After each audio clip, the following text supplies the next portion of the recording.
Back in 2013, Marvel Studios was 5 years into the monumentally successful Marvel Cinematic Universe, the innovative, interconnected live-action franchise that featured a host of mostly B-tier comic book characters they still had the rights to. With each new release, Marvel's universe continued to grow, reaping impressive box office receipts and generating strong, favorable reactions from critics and fans thanks to the fun, lighthearted tone established by director Jon Favreau and Robert Downey Jr. in the film that started it all, 2008's Iron Man. As Disney's Marvel Universe flourished, it was a slightly different story at Marvel's rival company, Warner Brothers. While the WB had seen massive success thanks to Christopher Nolan's excellent and influential Dark Knight trilogy, they had yet to lay any groundwork for their own cinematic universe based on the DC Comics properties they owned, opting to function like a traditional studio instead, often focusing on one-off films based on DC's superhero-adjacent Vertigo imprint. Movies like the jock adaptation The Losers, the Keanu Reeves vehicle Constantine, based off of the cult Hellblazer comics, and Zack Snyder's big-budget adaptation of Alan Moore's most influential work,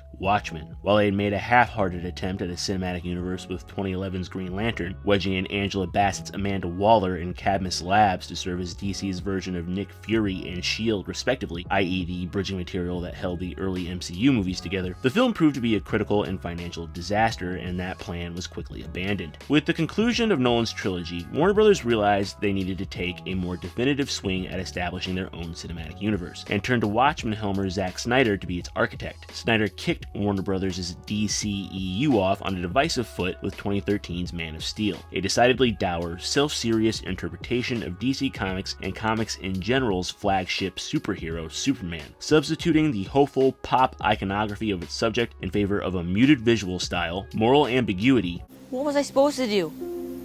Just let him die? Maybe.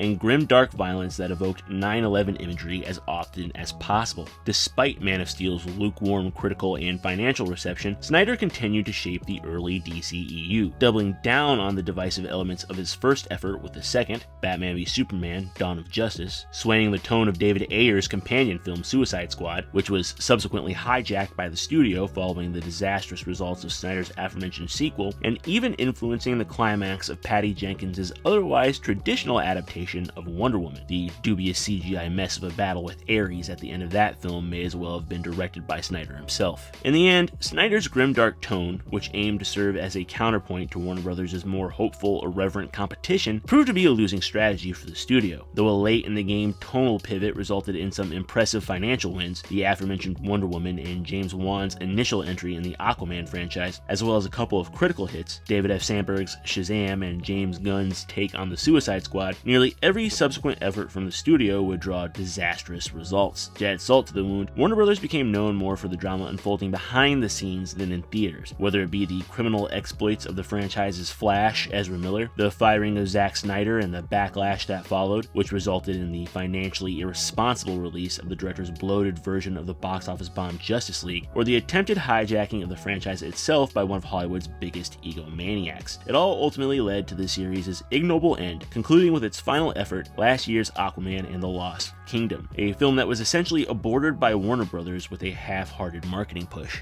Thankfully, in the closing days of the DCEU, the WB went through some corporate restructuring that led to the development of DC Studios, a sub-studio within the company that could function with the same autonomy as its distinguished competition, a new venture that would be turned over to experienced genre film producer Peter Safran and his longtime collaborator James Gunn. Gunn, a writer-director who cut his teeth on B-tier trauma schlock, has since become something of a nerd icon, helming 3 of the most unlikely successful MCU films, Guardians of the Galaxy's Volumes 1 through 3, as well as their killer Christmas special. Back to the future! No! I'm sorry, Gobot's killing his cousin! And even generating some of the DCEU's best material, his aforementioned bonkers take on the Suicide Squad. I'm a motherfucking super...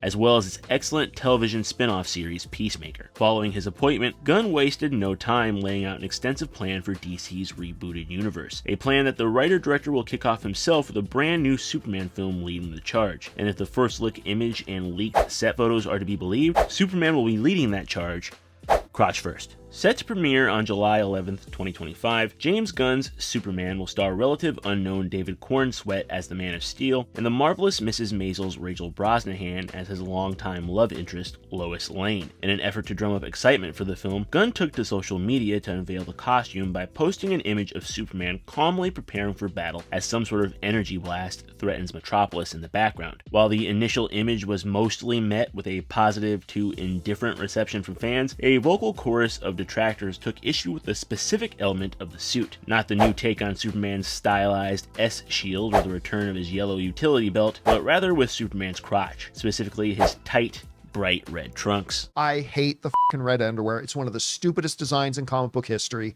John, it's tradition. I don't give a that it's tradition. It's still idiotic. It's dumb. Missing in live action since the release of Man of Steel, Superman's red trunks have been a staple of the world's first true comic book superhero since his inception in Action Comics #1 back in 1938. Aside from his unique origin story and the fact that he boasted superpowers, a wrinkle that stood in stark contrast to the popular powerless pulp and western figures that predate him, the other element of the character that set him apart was his iconic primary colored design. Though many of the individual elements of Superman's suit had been seen before, Zero's cape, the Lone Ranger's boots, and even the Phantom's trunks, no one had put together those elements in quite the same way. Simply put, Superman's design was both iconic and revolutionary, setting the template for nearly every superhero of the golden and silver age of comics, and only happened because of the influences that were prevalent at the time. Created by two Cleveland-based Jewish comic book creators, Jerry Siegel and Joe Shuster, Superman took inspiration from the media they loved. His ability to leap tall buildings in a single bound was inspired by Edgar Rice Burroughs' John Carter of Mars novels and comic strips, where the character, John Carter, could leap long distances thanks to Mars's lesser gravity. Metropolis, the name of the bustling, cutting-edge city Superman protects, was borrowed from Fritz Lang's classic science fiction film of the same name, and Superman's iconic hands-on-hips pose, with a devil-may-care smile, was inspired by silent film star Douglas Fairbanks and his film, The Black Pirate. Superman's flamboyant costume was no exception, taking inspiration from circus strongmen. On a macro level, this inspiration explains the tight, form-fitting design of the suit, as well as the garish, clashing primary colors. But on a micro level,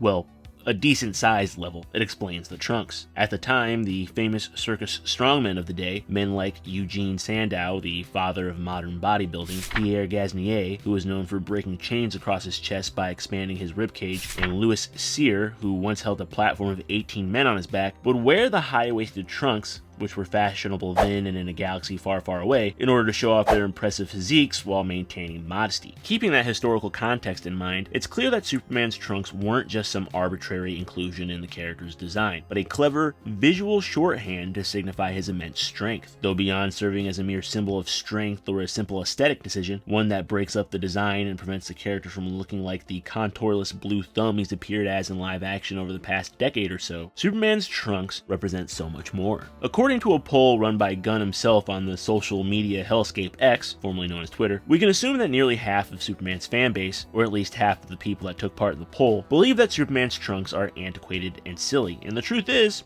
they're right. With the exception of Game of Thrones' half-poor Bjornsson, strongmen aren't really on anyone's radar anymore, and Victorian-era circus strongmen literally don't exist, like, at all. So that vital shorthand influencing Superman's design has been lost to time. Without that context, it literally just looks like the character's wearing his underwear on the outside, which is admittedly ridiculous, but that's why we need the trunks now more than ever. Over the past few years, we've been inundated with cynical, evil variations on the Man of Steel. There's the repugnant Homelander from the equally repugnant television series The Boys, the superpowered child abuser Omni-Man from Robert Kirkman's Invincible, and James Gunn himself even produced the Superman-inspired, borderline legally actionable horror film Brightburn, which depicts what would probably actually happen if a rural farm kid discovered that he had godlike superpowers. While this idea may have been novel at one point in time, it's tired now, and quite frankly, I'm sick of it. As Rocky Balboa once said, the world is a very mean and nasty place, and the brand of escapism that Superman provides is supposed to be just that, escapism. For example, I understand that in real life, most billionaires are probably cruel and sadistic jerks who are willing to step on anyone's neck to get ahead, but I like cracking open a Batman comic or watching a Batman film and believing that Bruce Wayne's father, Thomas Wayne, was a good man who gave the caped crusader his unshakable morals. So when a film like, say, Joker comes along and characterizes him as an unsympathetic scumbag, I get a little cranky. And it's that brand of character assassination that Superman has been dealing with ever since Zack Snyder got his grubby little hands on the character back in 2013. Superman is supposed to be an unshakable force of hope and altruism, a protagonist who shapes the world around him rather than one who is shaped by the ugly reality of the world. Unless, of course, he's swindling America's indigenous people out of their land, helping Lois Lane appropriate another culture so she can get ahead at work, or encouraging the greatest generation to engage in hate crimes. I believe that James Gunn's anachronistic inclusion of Superman's trunks represents the former mentality rather than the latter, a signal to the trunks detractors of the world that Superman is set to return to the hope and joy of Richard Donner and Bryan Singer's Superman rather than the selfish melancholy of Zack Snyder's. Or maybe I'm wrong and this version of Superman will also be a neck-snapping sad boy. After all, James Gunn did write and direct a movie where an even more deranged Dwight fights crime by bashing it in the head with a wrench. Let me know what you think about the upcoming Superman movie and the inclusion of Superman's trunks down in the comment section below. Do you think it's an idea best left in the past, or do you welcome their snug, cozy return? I'd love to hear it. I'd also like to ask that if you liked this video, please hit the like button, press subscribe, click the bell, and share it with a friend. I'd like to say thanks in advance. Thanks for watching. And until next time, peace.